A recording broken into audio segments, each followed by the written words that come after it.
Ya estamos con nuestro primer entrevistado, Daniel, acaba de llegar. Damos la bienvenida para hablar sobre estos temas y también sobre temas de seguridad a Ricardo Valdés, ex viceministro del Interior. Le agradecemos mucho, señor Valdés, por estar No, aquí en con gusto. Epicentro. Estábamos comentando un video del día de hoy, un discurso que dio el alcalde Rafael López Aliaga, el alcalde de Lima, y inaugurando estos trabajos Trabajos no terminados, además. No concluidos según Lo de varios la vía testigos. expresa. Sí. Exacto, la vía expresa sur. Y el Tribunal Militar. Sí. Sí. Y en ese contexto, no venía al caso, pero él siempre aprovecha para insultar a Gustavo Gorriti, a Rosa María Palacios. Dijo, ya tenemos que cargar, ya hay que cargarse al señor Gustavo Gorriti. Entonces, utilizó ese término, que para nosotros tiene que ser debidamente explicado, porque si no estamos hablando de una posible incitación a la violencia. Y en este contexto, señor Valdés, en que crece la violencia en el país, avanza la criminalidad organizada, ¿qué impacto debería tener este tipo de discursos? Bueno, más allá de pedir las precisiones, porque yo creo que no hay mucho que aclarar, pero quizás debía precisar semánticamente qué implica cargarse a alguien. Hasta donde yo sé significa matarlo. Eso es lo que significa. Cargárselo de manera literal, no creo que quiera hacerle upa upa a Gorriti, el alcalde de Lima. Entonces creo que está jugando muy mal. Un alcalde de Lima no debiera estar ni refiriéndose a los temas de, digamos, de discrepancias políticas, recomendando ese tipo de acciones. Y por supuesto, debiera ser un poquito más cauto en sus apreciaciones con relación a los temas también de seguridad. Yo estaba escuchándolo y también me llamó la atención su facilidad con la que puede mezclar escenarios, conceptos, dar recomendaciones con una cara así de convicción profunda, como si estuviese emergiendo de una gran sabiduría, recomendando cosas que son totalmente anticonstitucionales sin que se le mueva un pelito de la ceja. Como por ejemplo los tribunales militares. Como por ejemplo los tribunales militares. Jueces sin rostro también ha pedido, ¿no? Claro, o sea, y los tribunales militares es el tribunal militar policial, además, ¿no? Entonces, y es para procesar las inconductas que se producen en ese sector de las Fuerzas Armadas y las Fuerzas Policiales porque tienen un código propio. Entonces, y para los demás tenemos el Código Penal y tenemos los juzgados, donde si él continúa en esa actitud, de repente va a terminar él también visitándolos, pero como acusado, si es que sigue visitando la violencia de esa forma, ¿no? ¿Y a usted le parece que allí no hay mucho que interpretar, que esa frase es clarísima? Yo no me queda la menor duda, pero sin embargo hay que pedir la precisión. Es decir, si exactamente él se refería al sentido literal, que quiere, digamos, cargarlo, o simplemente matar. Y eso me parece gravísimo. Y yo la verdad es que a estas alturas del partido no estamos para ingenuidades. El señor López Aliaga es una persona que suele mezclar diversos niveles en el análisis, confunde a la población, trata de enganchar con un sentimiento impulsivo, emocionalmente violento. Es uno de los que ha promovido, además habla de un tipo penal que el Congreso no ha aprobado, que es el de terrorismo urbano. Lo que ha aprobado es la criminalidad sistemática, que podemos hablar de eso, que también me parece un mamarracho, pero en fin, ya eso son otras cosas de otros temas. Pero no, me parece que es inaceptable la forma que, digamos, lo que ha dicho, independientemente de que sea el señor Gorriti o sea el señor Pérez, ¿no? O sea el señor Santibáñez. Puede hablar lo que quiera, pero él no puede referirse así siendo un funcionario público, el representante de la ciudad de Lima, hablando de esa forma. Es inaceptable. Ahora, mencionaba el tema del terrorismo urbano al que se ha referido el señor López Aliaga, sí, que el Congreso modificó el nombre, le puso criminalidad sistemática, sí, y aumentando las penas de algunos delitos como la extorsión, el secreto, como si fuera la fórmula mágica, y todos los congresistas salieron a decir, sí, esta es la manera, esto es lo que hay que hacer, pero vemos que eso no ha funcionado en el pasado, cuando se han aumentado las penas. Más bien, en algunos casos, por ejemplo, lo comentábamos el otro día, cuando uno prohíbe determinada actividad y le sume la pena, la hace más cara. Por ejemplo, pusieron una bomba en Trujillo y el autor material dijo que le habían pagado 200 soles. Entonces, si subes la pena, ya no va a cobrar 200, pues 400. Pero, digamos, en un trabajo de inteligencia, ¿qué resultado puede tener el incremento de penas por sí mismo? Los que delinquen no miran el tamaño de pena que les toca. Está comprobado de que este populismo penal finalmente no suele reducir la incidencia delictiva. Y eso está en un montón de investigaciones que sería ocioso aquí mencionarlas, ¿no? Lo del terrorismo urbano no ha sido aplicado porque, en primer lugar, el terrorismo tiene una ley propia. Uno puede tener diferentes interpretaciones de esa ley propia, pero en el artículo, creo que es el 3, donde se tipifica terrorismo, no hace distinción entre si es urbano o si es rural, en primer lugar. Y ya contempla todo el uso digamos, vamos a hablar de explosivos para generar terror, ¿no? Y ya está. O sea, no habría necesidad, si queremos tener una norma específica, ya existe la norma. Lo que pasa es que y es absolutamente genérica y amplia, no es que hable de un tema político, que es como yo la interpreto, porque ya es mi interpretación. O sea, yo puedo aplicar el concepto de terrorismo cuando estoy hablando de una organización política que quiere tomar el Estado. ¿Bien? Eso se traduce en el recorrido de la norma. Entonces, no existe terrorismo urbano, él insiste en la propuesta que presentó Renovación en el Congreso precisamente, junto con, no sé, hay cerca de 11 más, que fueron todas juntadas en el 318B, el 318, que también es una torpeza jurídica. Yo no soy abogado, pero cuando miro el 318 y veo que el 318 se refiere a profanación de tumbas, digo que tiene que hacer la criminalidad sistemática con la profanación de tumbas para que sea un desagregado eso. Y entonces, ¿y dónde está el 318A? No está derogado porque el 318A se fue al delito contra la dignidad, que es tráfico de órganos. Entonces, mal ubicado. Entonces me pongo a revisar. Y de arranque es una melcocha donde dicen una persona que use, no solamente explosivos, basta con que use un arma de uso civil, o sea, una Brownie 22 pequeñita de 6 tiros. Si yo uso eso para secuestrar, ya estoy en curso en el delito de criminalidad sistemática, porque por ahí que de repente no sea desagregado lo que dice para fomentar el terror en la comunidad o en parte de ella. ¿Qué cosa es parte de ella? ¿De cuántos estamos hablando? ¿Cuántos? Claro. ¿No? No lo sabemos. Entonces... No delimita. No delimita, ¿no? Ahí está. Y ahí todos dijeron que sí, en efecto, todos los congresistas, mayoría, ¿no? O sea, nadie se puso a pensar dónde está ubicado.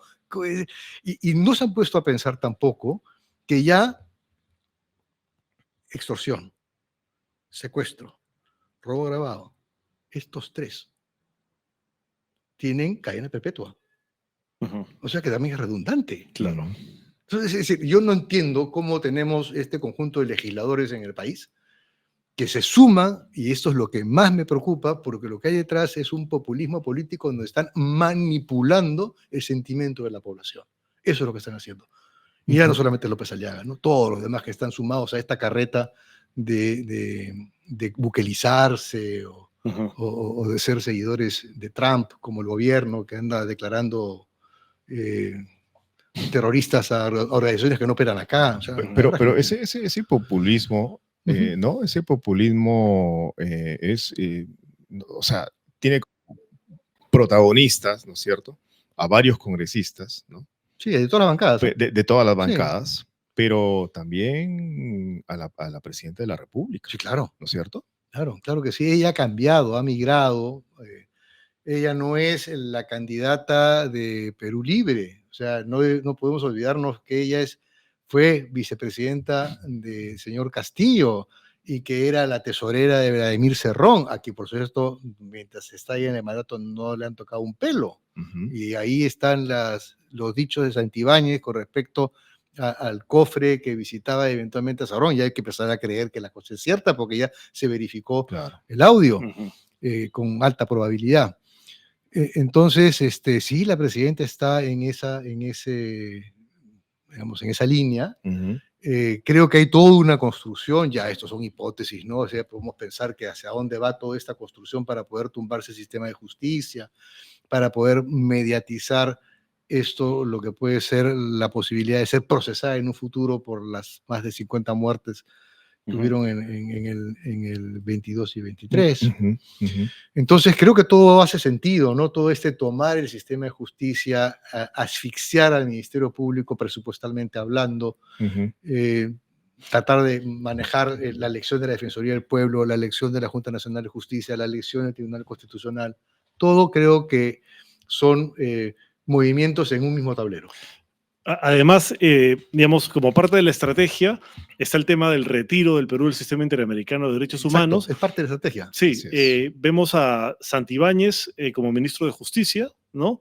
Y en este momento en la ONU, además, donde ha hablado hoy día ha declarado en la ONU y ha dicho básicamente que la ley de amnistía es para luchar contra el terrorismo y que el Perú va a evaluar de todas maneras el retiro del sistema interamericano porque somos un país soberano. Tenemos la declaración, vamos a escucharlo para comentarla, por favor. Señor Juan José Santibáñez, ministro de Justicia y de Derechos Humanos del Perú. Excelencia, tiene usted la palabra. Muchísimas gracias, señor vicepresidente. Como ministro de Justicia y Derechos Humanos del Perú, tomo nota del informe del Alto Comisionado. Mi país, bajo el liderazgo de la Presidenta de la República, Dina Ercilia Boluarte Segarra, y en ejercicio de su soberanía, se reafirma en su compromiso con los valores de la democracia, el Estado de Derecho y la promoción de los derechos humanos, y se prepara para la celebración de elecciones libres y transparentes. Respecto a la mención realizada por el Alto Comisionado sobre la adopción de la ley de amnistía, esta se ha dado según el principio de separación de poderes y como respuesta al terrible ataque del terrorismo que pretendía quebrantar la democracia y el Estado de Derecho, generando un gran sufrimiento en nuestro pueblo. En ese contexto, frente a la resolución de la Corte Interamericana de Derechos Humanos, el Perú seguirá evaluando su permanencia en el Sistema Interamericano de Derechos Humanos, así como la necesidad de promover una revisión de las normas sustantivas y procesales que regulan el sistema. El Perú seguirá cooperando con la Oficina del Alto Comisionado para fortalecer la protección y promoción de los derechos humanos, no sin antes reconocer que todos los pueblos tienen derecho a su libertad, a su independencia, a su autodeterminación y a construir su propia historia sin importar injerencias de ningún tipo. Muchas gracias. Es todo un guión aprendido, ¿no? Sí, había con el guión bien preparado. Pero primero, ¿cómo así la ley de amnistía ayuda en la lucha contra el terrorismo? Porque eso es lo que él trata de conectar. Esta ley de amnistía es porque en el terrorismo hubo muchas injusticias, los terroristas eran muy malos y esta ley es justamente producto de eso. Hay que recordar cuando se presentaron los congresistas en el Palacio de Gobierno justamente para dar la norma, habían varios integrantes de las Fuerzas Armadas en retiro. Y lo que se hizo fue hacer un reconocimiento a la labor que las Fuerzas Armadas, las Fuerzas Policiales cumplieron durante la época del terrorismo. Yo creo que hasta ahí yo le encuentro sentido al reconocimiento a las Fuerzas Armadas y a las Fuerzas Policiales. Pero creo nuevamente así, al igual que el alcalde de Lima, que confunde los términos, también en el Congreso ciertos legisladores han confundido a la población. Porque la amnistía, que es el perdón absoluto, lo que está haciendo es, sin mayor análisis de manera individual, como puede ocurrir en un indulto, lo que ha hecho simplemente ha sido aplicarla por igual, a todos por igual, como si todos los procesados o los que están sufriendo algún tipo de condena por delitos de homicidio calificado, asesinatos, etcétera, de bebés, menores de edad, madres, ¿no?, hubiesen estado defendiendo al país cometiendo esas atrocidades. Entonces, no han hecho un ejercicio que se puede hacer con un indulto, donde tú puedes indultar a quien está, digamos, purgando condena y que fue, digamos, mal procesado o que tiene mucho tiempo o que ya puedes considerar que ya cumplió y pagó con lo que correspondía. Aquí ha sido una cosa a tabla rasa, bajo el expediente de que todos ellos nos han defendido los Son ciudadanos. héroes todos. Sí. Ujú. Entonces, ahí yo creo que hay un error fundamental. Entonces, esta conexión de meter a todos en el mismo saco, tapándonos los ojos con respecto a quienes sí cometieron atrocidades, yo considero que hay demasiados procesos, varios procesos que debieron haberse terminado hace tiempo, que eso es otro tema. La verdad es que no se puede continuar así, eso también hay que cambiarlo. Pero tampoco uno puede aceptar que a los que cometieron atrocidades de toda índole, violaciones sexuales, muertes a niños, es decir, tortura, quede impune. Y eso es lo que ha logrado este Congreso, porque en realidad a los que cometieron esos delitos deben cumplir su condena, como la tendría que cumplir un sicario, como la tendría que cumplir un homicida, un asesino cualquiera. O sea, ¿por qué Un violador cualquiera. un violador, un extorsionador que mata, el sicario, ¿no? O sea, que es la última cadena de la extorsión. Entonces, a ellos también podemos agendar, es es decir, no tiene lógica, ¿no es cierto? O sea, entonces estamos confundiendo los planos. O sea, en realidad, me parece que es una narrativa equivocada, una forma además de vendernos que la lucha por la seguridad del país, y ese es el gran peligro, atraviesa por hacer tabla rasa de los derechos fundamentales consagrados en una constitución que esos oficiales, esos congresistas y esos ministros juraron cumplir. Claro. Le agradecemos muchísimo por haber venido a nuestro estudio, por habernos aclarado o explicado, o dado su punto de vista sobre temas que en realidad todos los días siguen alimentando la confusión. Y la confusión la alimentan los políticos. Exactamente. Y el problema es que parece que la confusión va a seguir creciendo y se va a agudizar en la campaña. Lamentablemente sí, porque además tenemos una cantidad de candidatos que exceden los 10.000. Si los multiplicamos por los diputados, senadores, parlamentarios andinos, plancha presidencial, por los 39 organizaciones que están compitiendo. Wow, superamos los 10.000. Eso es otro tema. Y hasta pronto, siempre bienvenido a Epicentro. Muchísimas gracias. A usted, señor Gracias, Valdés. viceministro. Gracias. Bueno, el ex viceministro del Interior, Ricardo Valdés, y ojo con lo que dijo inicialmente aquí, volviendo al tema del periodista Gustavo Gorriti y de lo dicho por el alcalde de Lima, no hay mucho que interpretar. Y lo dice alguien que estuvo al frente de un sector encargado de la seguridad, justamente, de la inseguridad, de los hechos violentos contra los ciudadanos peruanos. Y al frente de un viceministerio que ve además asuntos policiales, que ve temas de criminalidad, etc. O sea, su interpretación ha sido clarísima. Y aquí no hay mucha vuelta que darle. Por eso es que es importante que haya una explicación pronta, David. Así es, Daniel. Y así como tenemos un ofensor del pueblo, ahora tenemos también un ministro de injusticia, ¿no? El señor Santibáñez, yendo a defender leyes de amnistía que lo que hacen es generar un manto de impunidad, cubrir con un manto de impunidad a violadores de derechos humanos, a militares y policías que cometieron atrocidades, crímenes gravísimos como los que ha mencionado el ex viceministro del Interior, Valdés.